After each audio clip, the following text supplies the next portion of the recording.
إن الله وملائكته يصلون على النبي بسم اللہ الرحمن الرحیم۔ ناظرین، آج آپ کے کچھ سوالات لے لیتے ہیں اور اس کی شرعی رہنمائی کی فراہمی کی کوشش کرتے ہیں۔ سوال یہ ہے کہ یہ پوچھتے ہیں عامر صاحب کہ انڈیا میں صرف سعودی بینکس ہے، اسلامی بینک نہیں ہے، اور بینک کا استعمال اور بینک سے مطلب واسطہ رابطہ رکھنا یہ ضروری بھی ہے، اکاؤنٹ کے بغیر کام نہیں چلتا، تو کیا کیا جائے؟ تو ناظرین، ایک تو سیونگ اکاؤنٹ ہے جس میں آدمی رقم اس لیے جمع کرتا ہے کہ اس کو نفع بھی ملے، تو وہ تو کسی سعودی بینک میں جائز نہیں ہے۔ البتہ اگر کسی کو اکاؤنٹ کے استعمال کی ضرورت ہے تو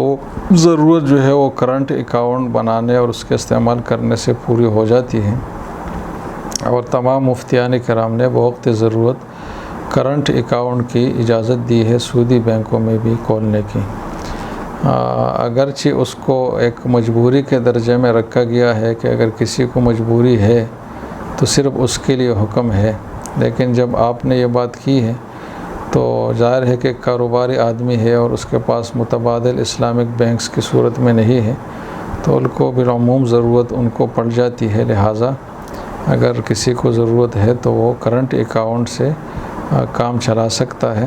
اور وہ کافی بھی ہوگا اس کے لیے۔ سیونگ کی تو بہرحال نہ ضرورت ہے اور نہ شرعاً اس کی اجازت ہے۔ ایک اور سوال ہے کہ if I stay more than 15 days in my job location, so now if I go to my home and came back in my job location for 10 days, تو یہی ہے کہ میں پورا نماز پڑھوں گا یا نہیں؟ تو اس حوالے سے بات یہ ہے کہ آپ نے ایک جگہ جب 15 دن رہنے کی نیت کر لی اور اس نیت کے ساتھ آپ وہاں رہے 15 دن، تو وہ جگہ آپ کی وطنی اقامت بن جاتی ہے، اور یہ وطن کی ایک باقاعدہ قسم ہے، جیسے کہ ایک آدمی کا وطنی اصلی ہوتا ہے جہاں اس نے مستقل رہنا ہوتا ہے، جہاں اس کی پیدائش ہوتی ہے، جہاں اس کے جائیداد اور زمینیں ہوتی ہیں، تو اس طریقے سے ایک دوسرا وطن بھی ہے جو عارضی وطن ہے لیکن ہے وہ وطن۔ تو اس کے لیے شریعت نے 15 دن کا وقت مقرر کیا ہے کہ جہاں آپ 15 دن ٹھہرنے کی نیت کرے تو وہ جگہ آپ کی وطن بن جائے گی نیت کرتے ہیں۔ تو اگر کسی نے 15 دن اس طریقے سے کسی جگہ میں گزارے ہیں ایک بار، اور وہ مسلسل گزارے ہیں اور 15 دن پورے گزارے ہیں، تو پھر وہ جگہ اس کی وطنی اقامت بن چکی ہے۔ تو اس کے بعد جب وہ اپنے گاؤں میں یا کسی دوسری جگہ میں ضرورت سے جاتا ہے، اور تو اگر اس نے اپنا سامان بھی ساتھ منتقل کر لیا تو پھر تو وہ وطن ختم ہو جائے گا اس کا، اور جب دوبارہ آئے گا تو پھر نئے سرے سے وہ مسافر شمار ہوگا، اور اگر 15 دن کی نیت کر لی تو پھر مقیم ہوگا۔ لیکن اگر کسی نے اپنا سامان منتقل نہیں کیا، صرف آنا جانا رکھا ہے دوسری جگہ، تو اس آنے جانے سے اس کا یہ جو وطن اقامت ہے یہ خراب نہیں ہوگا، لہٰذا جب بھی یہ جائے گا، خواہ کتنے بھی دنوں کے لیے جائے، جب واپس آئے گا تو اس جگہ میں یہ مقیم شمار ہوگا اور پوری نماز جو ہے وہ پڑھے گا، مسافر والی نماز وہ نہیں پڑھے گا۔ مکھن خان صاحب ہے کراچی سے کہ اگر اس بات پر قسم کھا لی جائے کہ فلاں کام نہیں کرنا، اور اگر جب بھی کیا تو 1000 روپیہ مثلا صدقہ کروں گا، تو اگر وہ کام دوبارہ کر لیا جائے تو پھر ہر بار یہ صدقہ کرنا ہوگا؟ تو جناب، پہلا اصول تو یہ ہے کہ جب شرط اور جزا کی صورت میں آپ کوئی جملہ ادا کرتے ہیں کہ جب ایسا ہوگا تو ایسا میں کروں گا، تو اس میں ایک ابلیگیشن، ایک لازم ہونے کی حیثیت جو ہے وہ بہرحال پائی جاتی ہے، اور ایسی چیز کو شریعت کی اصطلاح میں نظر کہا جاتا ہے۔ تو ایسا جو جملہ ہے یہ نظر کا جملہ ہے کہ منت مانی کسی نے۔ اب اگر اس نے یہ جب کا لفظ استعمال کیا ہو کہ جب بھی میں نے یہ کام کیا، تو یہ عربی میں جو کل ما کا لفظ ہے یہ اس کا ترجمہ ہے، اور کل ما کا اصول یہ ہے کہ جب بھی یہ زندگی میں وہ کام کرے گا تو وہ چیز لاگو ہوگی جو اس نے بطور ایک سزا کے اپنے اوپر رکھی ہے،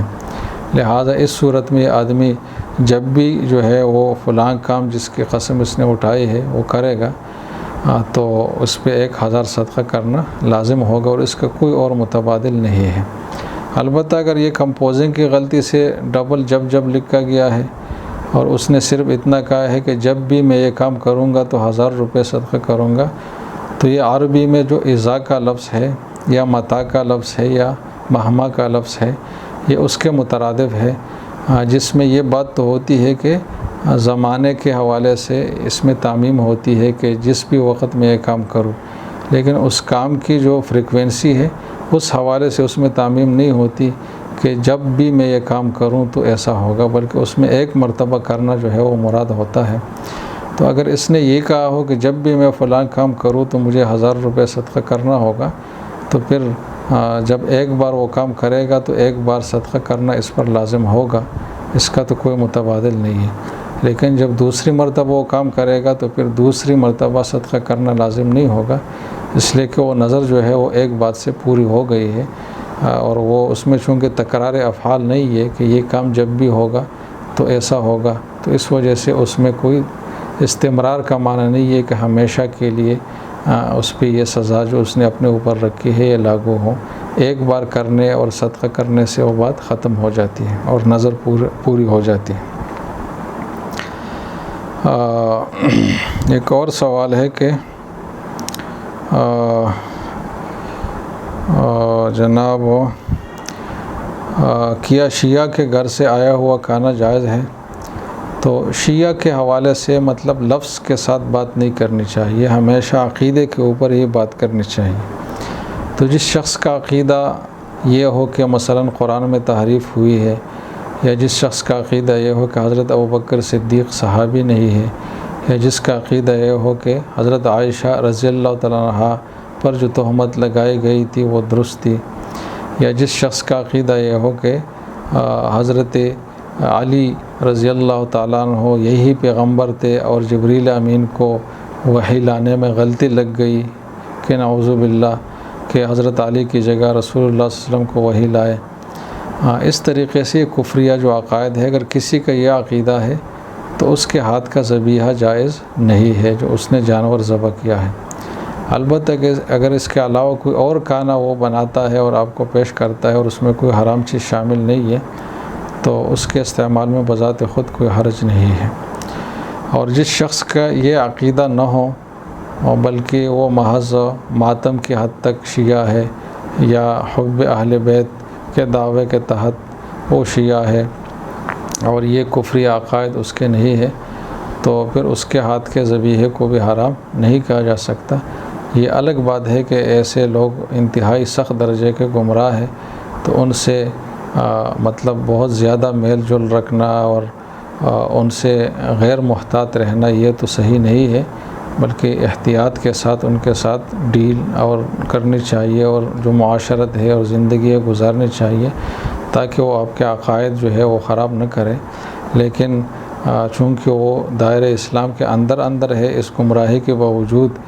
تو ان کے ہاتھ کے ذبیحے کو حرام جو ہے پھر نہیں کہا جا سکتا۔ تو اس میں یہ تفصیل ہوگی، اور کسی لفظ پر حکم جو ہے یہ خلاف احتیاط ہے اور خلاف واقعہ بھی ہے، کیونکہ شیعہ تمام شیعہ کے یہ کفری عقائد نہیں ہے، کچھ ایسے بھی ہے جو شیعہ تو ہے لیکن ان کے یہ عقائد بہرحال نہیں ہیں۔ ایک اور سوال ہے کہ اگر ٹیوشن پڑھنے والے نے اسٹوڈنٹ سے فیس لی ہے ماہانہ اور بچے نے کچھ دن پڑھ لیا اور پھر چھوڑ لیا، تو جو بقیہ دن ہے اس کی فیس جو ہے واپس کرنی ہوگی۔ تو اس حوالے سے معاہدہ اگر ان کا یہ تھا کہ پورا مہینہ آپ یہ مختص جو وقت ہے مثلا 2 سے 3 تک یہ آپ دیں گے بچے کو اور آپ کو اتنی تنخواہ دی جائے گی، تو اس صورت میں تو یہ اجیر خاص کی صورت ہے، اور اس کا حکم یہ ہے کہ اگر استاد کی طرف سے کوئی قصور ہے تو پھر تو وہ واپس کرے گا، لیکن اگر استاد مہیا ہے پڑھانے کے لیے اور اس کی طرف سے کوئی رکاوٹ نہیں ہے اور شاگرد جو ہے وہ از خود چھوڑتا ہے تو پھر اس کو واپس کرنا جو ہے یہ ضروری نہیں ہے۔ اور اگر ماہانہ کی وجہ یہ ہے کہ ہر دن کے پڑھائی کے حساب سے فیس ہے تو پھر اس میں جتنے دن پڑھائی ہوئی ہے اس کا فیس تو لیا جائے گا اور جتنے دن نہیں ہوئی تو واپس کی جائے گی۔ بظاہر اس میں پہلی والی صورت ہوتی بالعموم تو اس کا اصول میں نے بتا دیا آپ کو۔ تو آج کی مجلس میں اتنے سوالات کافی ہے، باقی آئندہ انشاءاللہ.